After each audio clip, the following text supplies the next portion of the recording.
Hello and welcome back to LatAm Dialogue, the podcast that helps you stay up to date on Latin America's biggest news stories and trends. Thank you so much for tuning in to this July 2026 episode. I am Sonja, one of your hosts. And I'm Isabel, your other host. So it's the end of July and holidays are definitely on our mind. Sonja, what is your recommended destination for a trip to Latin America? That's actually one of my favorite questions you've ever asked me. We've traveled together so much to Latin America. I am always impartial to Patagonia, best hiking in the world. But of course it's winter there now, so we'll have to wait till, October, November when it starts getting a bit warmer. What about you? That's a very good choice. Well, I actually just got back from a trip to Guatemala and Costa Rica, which were amazing. Yeah, would definitely go back. But yeah, okay, enough about vacations. We've been talking a lot about elections on the podcast recently. So today we thought we'd zoom out a bit and take a broader look at the region's political landscape. In particular, we'll examine the growing narrative that Latin America is shifting back to the right following the wave of left and centre-left electoral victories known as the pink tide, and ask whether that characterization really holds up. Yeah, exactly. In the second half of this episode, we're really thrilled to be joined by a Latin America expert, Dr. Christopher Sabatini, who will help us unpack this debate and what it might actually mean for the region's political future. But first, let's take a look at some recent news out of the region that has made headlines actually, I think, all around the world. One of the most striking stories coming out of the region in the past few days is from Nicaragua, where President Daniel Ortega, who has actually been in power since 2007, so almost 20 years, he basically has said that the country simply won't hold elections anymore. Yeah, and that's a sentence that sounds pretty unbelievable in 2026, because it's not a matter of calling out elections or the elections being unfair or corrupt, like we've seen in many recent elections across the region. It's actually Ortega stating that there will be no further elections. Will stop. Yeah, exactly. During the celebrations for the 47th anniversary of the Nicaraguan Revolution, which saw the Sandinista party overthrow the Somoza dictatorship in an armed struggle, basically Ortega, he said that Nicaragua would no longer hold elections because he doesn't want the opposition to have another opportunity to take power. I guess that is the most effective way to stop the opposition from ever coming into power, just to stop elections as a whole. He also said that he'd work with the National Assembly, which his party currently overwhelmingly controls, to pass laws that, in his words, would build a wall against the opposition. And that's really a remarkable thing to say, because if you think about it, usually authoritarian governments or governments that are slowly becoming authoritarian will at least try and preserve the appearance of democracy. They'll hold elections that, aren't really that competitive, like what we've seen in the past with Venezuela and Cuba. And in this case, Ortega is not even trying to pretend that he's ruling a democratic country. He's just like, that's it, no more elections. It's actually really quite something. So for people who haven't been following Nicaragua closely, though, this didn't really come out of nowhere, did it? Isabel, can you give us a bit of an overview on what Ortega's Nicaragua has been like over the past 2 decades? Well, it's really been quite a few years in the making, because Ortega returned to power in 2007, and over nearly 2 decades, we've seen the kind of gradual dismantling of democratic institutions and the gradual limitations of civil liberties. And there were mass protests against the government in 2018. Ortega basically really suppressed not only his opposition, but anyone who was protesting against him. Many protesters were killed.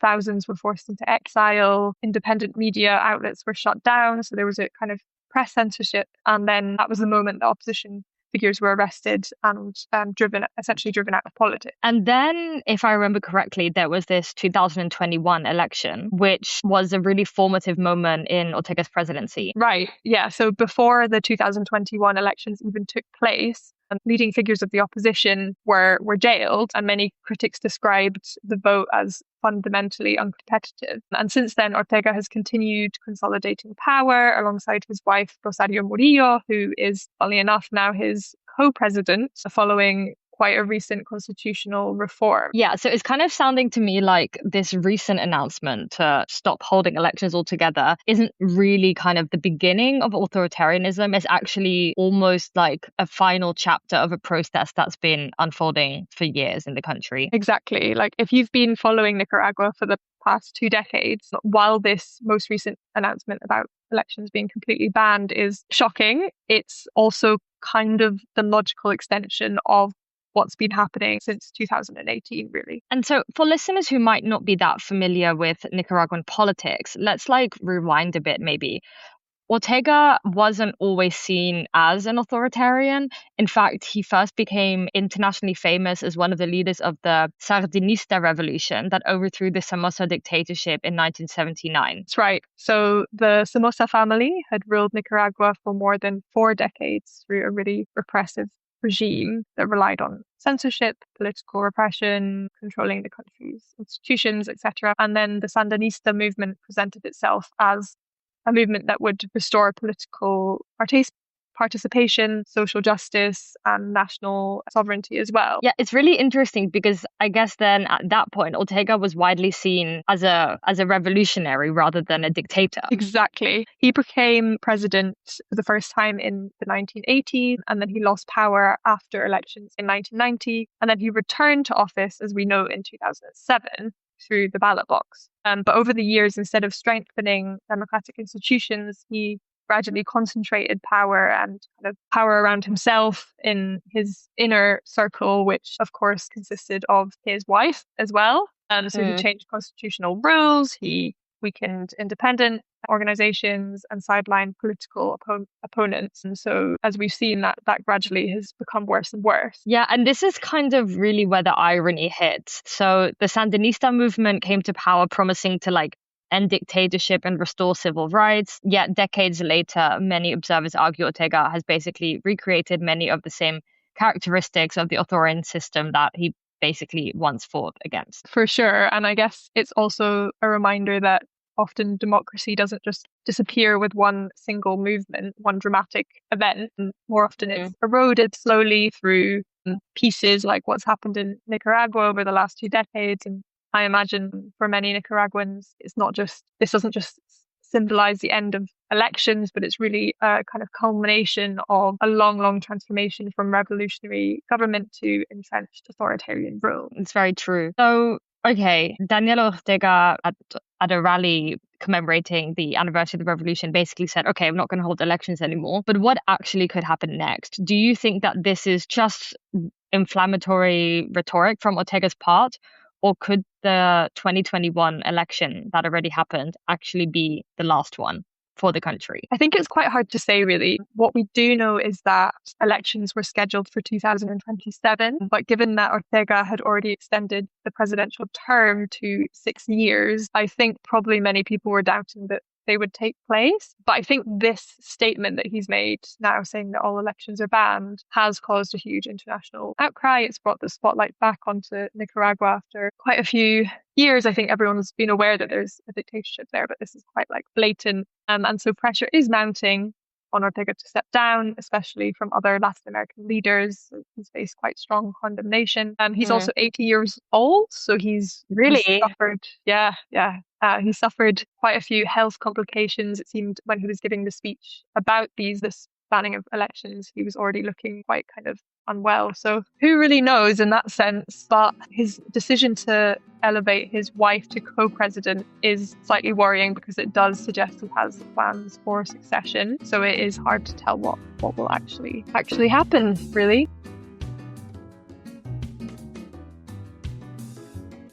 Latin America has experienced an intense electoral period over the past 2 years, with a series of closely contested elections reshaping the region's political landscape. These elections come after what many described as the resurgence of Latin America's pink tide in the late 2010s and early 2020s, which saw left and centre-left governments elected in countries including Mexico, Argentina, Chile, Colombia, Brazil, and Honduras. However, worsening economic conditions, rising insecurity, and declining trust in political institutions have made it increasingly difficult for incumbent governments to retain public support. As a result, conservative and far-right candidates, often representing non-traditional political movements, have won many of the region's most recent elections, prompting debate over whether the region is entering a new rightward shift. So, to discuss these developments, we are delighted to be joined by Dr. Christopher Sabatini.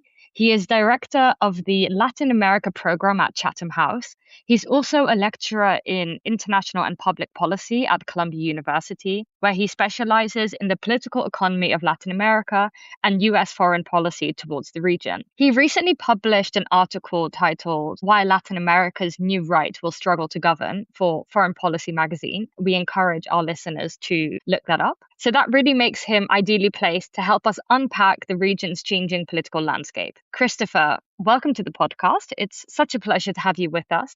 Thanks for having me. It's a pleasure. So let's dive straight in. How would you describe Latin America's current political landscape? As we know, many of the recent elections have been extremely close and highly polarized. What are the main factors, would you say, driving that polarization? Well, I think the most important thing to recognize in the sort of current electoral context and environment in Latin America is the one word I would use to describe is volatility. We talk about, as you mentioned, Isabel, the shift to the left, the pink tide in the early 2000s, late 1990s, early 2000s, and then it went conservative.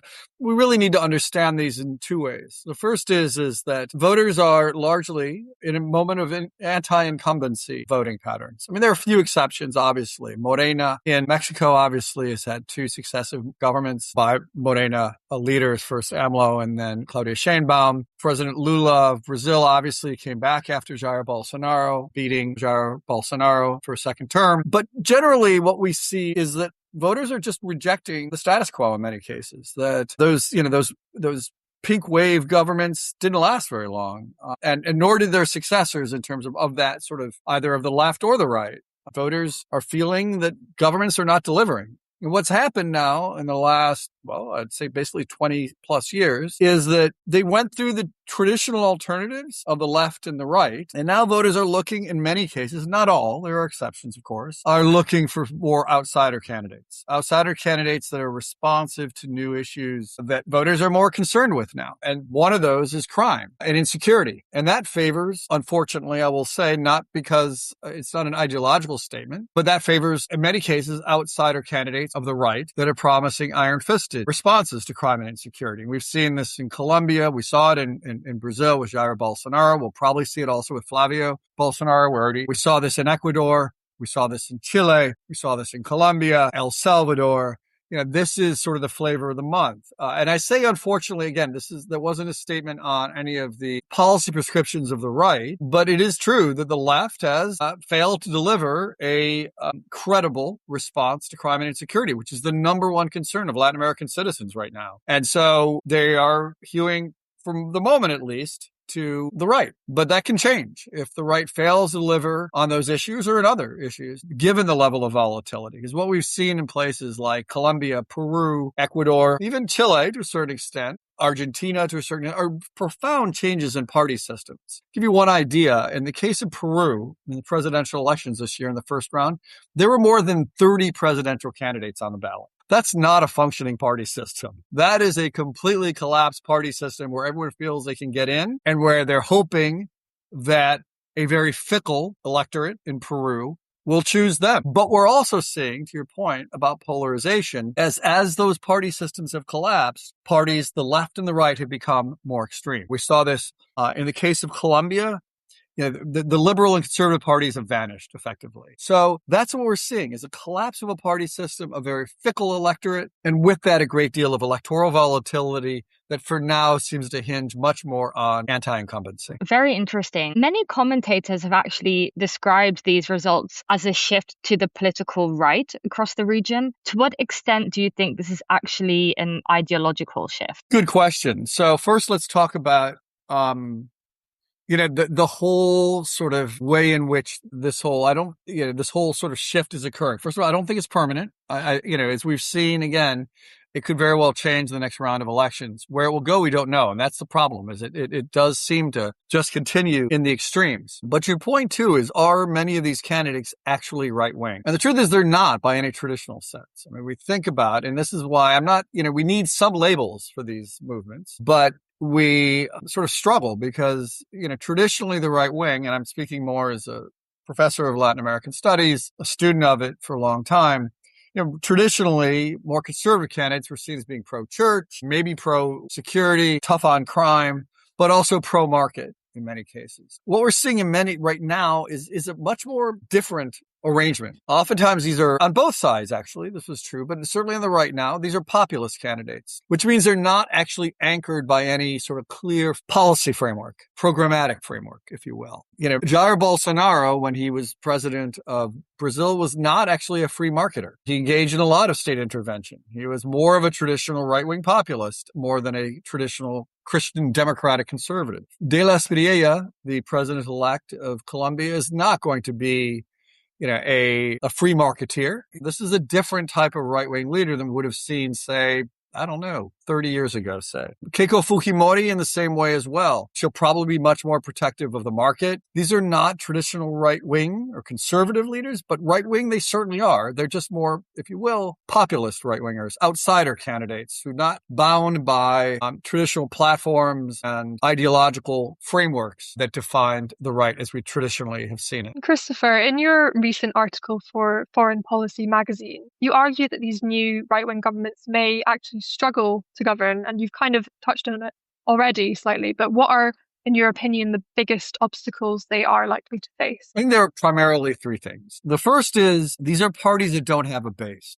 Just take, the liberal conservative parties of Colombia and say the Opera Party of Peru. These were parties that had a base. They had members. They could rally voters to the polls, for better or worse. There was a machinery there and a certain ideological direction and profile.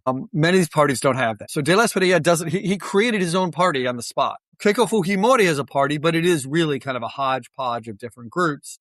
Similarly, Jair Bolsonaro attached himself, and Flavio, his son, attached himself to the Liberal Party, but they were never really Liberal Party. They were never really mainstream politicians to begin with. So first of all, there's that. The structures are gone. When the structures are gone, the idea of policy consistency is very difficult to nail down and sustain. So that's one of the things why I think they'll have a difficult time governing. The second is parties on both sides. As the extremes have come to dominate in certain countries, there has been a certain amount of scorched earth politics, of zero-sum politics. We saw this repeatedly with the 9 presidents in 10 years in Peru, the majority of which were, and even ones that weren't successful, were impeached by a Congress led by Keiko Fujimori. Okay. Don't think that now she's in power, those parties are going to forget and say, okay, we'll be a loyal opposition. Just hang in there. We'll pass it. No, it's payback time, man. We see this in the case of Colombia. Don't think that Petro and Cepeda, and we see this now with Cepeda's sort of growing concerns and protests and intransigence around the elections. Petro was harassed, blocked. Maybe it was his own incompetence, but the truth is that the conservative and moderate parties in the Colombian Congress were a pain in his ass. They blocked a number of his initiatives. Okay? Don't think they aren't going to do the same to De La Espriella. It's payback time, man. This has become really, I won't say zero-sum politics, but they've become much more nasty and less centrist and less cooperative than ever before. And the problem with that is the democratic solutions to the current problems in the region require a center, and they require cooperation, and they require consistency, and that isn't going to happen. And the reason why we're seeing these polarization is just the margins are so small. I mean, look at, Peru's election was determined by about 40,000 votes, and most of those, what put Keiko Fujimori over the line, was actually foreign Peruvian voters living outside. Same thing in Colombia. It was a very tight election. And as we saw in Brazil, when it was a tight election when Lula won his non-consecutive third term. We saw Jair Bolsonaro try to claim the election had been stolen. It was still a very close election. And in those cases, it opens up the possibility that then the losing candidates can sow doubt about the integrity of the elections. And that will, again, create wounds that are difficult to heal in any policymaking process. Mm-hmm. So, Christopher, you also talk about the long-term decline of centrist political parties in Latin America. Could you tell us a bit more about this and how this could be seen as a long-term threat to democracy democracy in the region? So there are two things for democracy and economic growth that they depend on. The first is policy consistency. When you have sharply opposing views, that policy consistency is difficult to achieve. And more, as voters do in any democracy, they're evaluating their governments by how they perform on their needs, whether it's insecurity, economic growth, social mobility, reduction of inequality. All those things require policy consistency, stable currency, stable security policy, stable justice, what have you. If the two parties or the main parties are at loggerheads, it's not going to happen. The second thing that democracy rests on, beyond policy consistency, is basically trust in the institutions. And what's gotten caught up in this right now, in this polarization and these very close races, has been the willingness of politicians and candidates and movements to play on people's fear and distrust of institutions. The political classes in Latin America and places like Peru, Colombia, what have you, they have some of the lowest levels of approval rating anywhere in the world. So in that case, when you start to cast doubt on the institutions of Congress, of justice, of the elections, which is happening, you begin to undermine the fundamental social consensus that undergirds democracy. If you don't believe that your elected leader was elected justifiably, legitimately, you're not going to trust what he or she comes up with as a policy. And you're going to reject a lot of that. And that means basically you're not going to necessarily trust those around you who may have voted for another candidate, especially if you believe that candidate won only because of fraud. And looking ahead, do you expect this kind of strong fear and distrust of institutions, this anti-incumbent mood to actually continue? Do you think there's any possibility of some of these kind of new governments actually delivering tangible results? Here, I'll turn a little bit to the exceptions, okay? So El Salvador, and I'm not by no means justifying the massive roundup of suspects who are being held in El Salvador in maximum security prisons, the majority without trial. But, the success in that has guaranteed Nayib Bukele's political career and trajectory. Just recently, he had a 90% approval rating. So policy success can bring rewards, electoral rewards. The problem is, then the temptation is, especially if you vilified all of your enemies and you rode to power on the collapse of the traditional political class and traditional political parties, that creates a vacuum as an alternative to that government.